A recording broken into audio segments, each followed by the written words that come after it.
Direction la Pologne. Depuis hier, nous suivons le voyage d'une centaine de jeunes du département. Ce matin, ils étaient au camp d'Auschwitz. Yélis Kerazli avec Amélie Duchamp.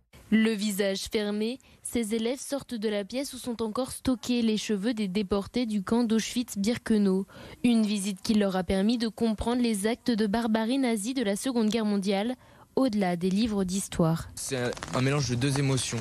D'un côté, la fascination pour ce lieu historique qui est encore debout, car il ne reste plus beaucoup de vestiges des massacres perpétués par les nazis.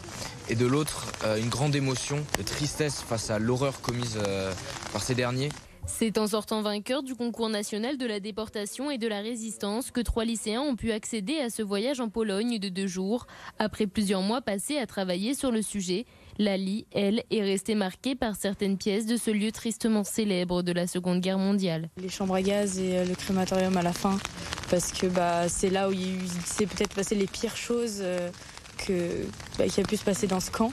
Donc c'est toujours très dur de rentrer là-dedans et de se dire qu'il s'est passé tant de choses. Un voyage qui aura marqué à jamais ces 3 lycéens de Tarare qui comprennent aujourd'hui l'importance du devoir de mémoire. On s'est rendu compte que ces événements passés, aujourd'hui, ils ont une certaine résonance avec la guerre en Ukraine et que en fait, ce devoir de mémoire, il est nécessaire. Aujourd'hui, il est important de se souvenir de ces erreurs du passé pour pas recommettre ces erreurs actuellement. Une transmission nécessaire alors qu'il reste de moins en moins de survivants, 78 ans après la fin de la guerre.